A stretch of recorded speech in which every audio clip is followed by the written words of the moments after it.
The $15,000 equipment is too expensive for your department to purchase. Why don't you just rent it for $48,000 a year? Back in the days when 33.6 kbps modems were hot shit, I worked for the engineering department of a growing company. This company had started small. It was privately owned, and the VPs had all put in a portion of their own money to start the company. By this time in the story, they were finally making a respectable 30 to 40 million a year in profits. But they still acted like a small company. Penny pinching. Our engineering department was designing circuit boards with embedded computer systems. And to program these, instead of soldering the microcomputer to the board, we would solder on a microcontroller socket, and then plug in an in-circuit emulator that would pretend it was a microcontroller, and allow the programmer to create the required program. This in-circuit emulator, or ICE, was made by Hitachi. It plugged into a free PCI slot on your PC, and had a ribbon cable that would attach to the specialized microcontroller die that plugged into the socket. It was a mess. It gave our tiny IT department headaches. And it cost $15,000. And it was an absolute necessity for most of our most popular product lines. And there was only one of them. And we were renting it. It cost $4,000 a month. The first month we had it, our CTO and marketing VP planned our whole new product line around this family of microcontrollers, so, at the end of the month, us engineers asked management to buy this for us. Since we would be using it for a while. The engineering VP saw the price tag, and told us to just rent it. Surely, we would be done with it soon. Engineers, being practical, forgot about the objection and just put our noses to the wheel. The CTO and marketing made plans to keep us busy using this microcontroller line for a while. They pre-ordered a few million chips. After a year, the VP of Finance asked about this recurring contract line item. They called the engineer who had originally started the contract. The engineer helpfully forwarded the approval from the engineering VP, and his later email asking to buy it, and the VP's reply where he demurred. By the end of the week, this toy was ours, along with a second one, since finance determined that product rollout was being affected by not enough access to the equipment. Hitachi just gave us the first one, stopped charging us, and never asked for it back. We paid $15,000 for a second one. No one got fired or demoted.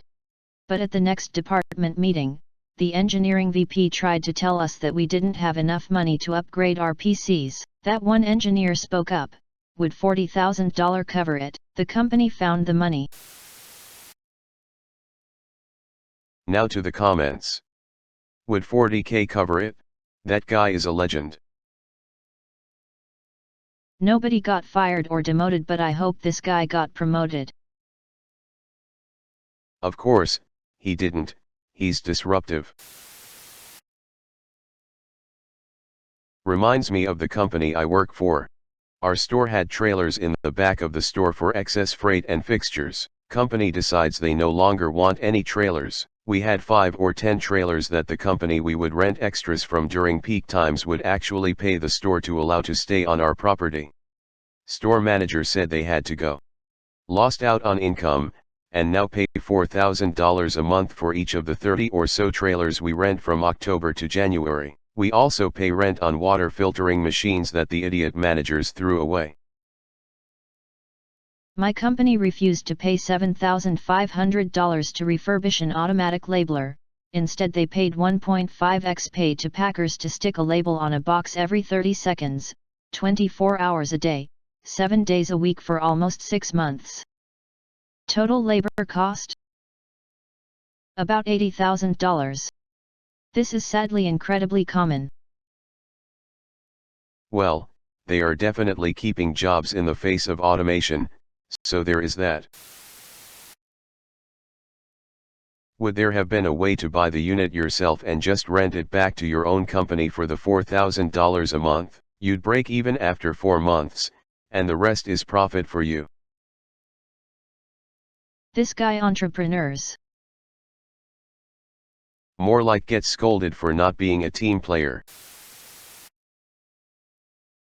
It amazes me how companies that heavily relies on engineering, try to be cheap AF with essential equipment without even looking at the numbers. I mean, if you are squeezing a few millions from engineering, why not upgrade their equipment for a few couple thousands? Some companies are really stupid on this kind of thing. One company I worked at, there was a simple tool that was only used by a few departments, but cost about $50. Our department wanted to buy one as it often wasted a lot of time locating it and retrieving it from another department, but company forced a long-winded procurement process and deemed it wasteful to have two when they were rarely used. Over just a few weeks you ended up having highly paid engineers earning $100 plus an hour, wasting hours trying to find this tool that cost just 30 minutes of their salary. The same company started rationing pens and stationery too, so people bought their own instead of trying to battle for a highlighter. The site had a turnover of $1 million a day. FFS. Oh God. Stationery. When I first got my law degree, I started working for a massive global law firm. Top 5 globally by revenue. Trying to get a highlighter, which was essential for my work, was like pulling teeth. Form after form. Got so bad I just went to the office supplies store and bought a box of 20 and kept them locked in my desk. Then there was the job I'm in now. I went in-house. Means I'm a lawyer, but I don't work at a law firm. The bosses at the job decided a lawyer on demand would be cheaper than using a firm.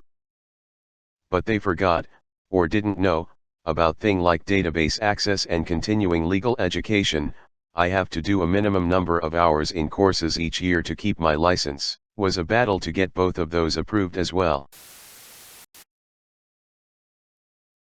How do stupid people get these jobs? I want one. You'll first have to land yourself on a stupidly expensive business school. Or go my route, low voltage cabling network tech, network engineer.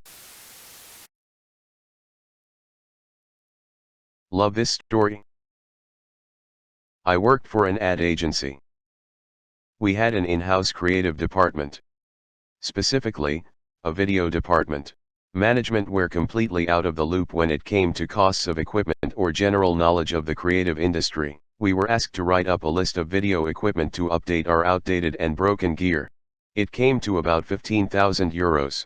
Management was completely shocked at this figure and grinded us down to 6,000 euros. They said get the bare essentials and rent other equipment when needed, so we did just as they asked. Over the span of 2 years, we must have spent easily over 20,000 euros. At the height of the workload we were spending 4,500 euros for every 2 months on rental. I left the company shortly after.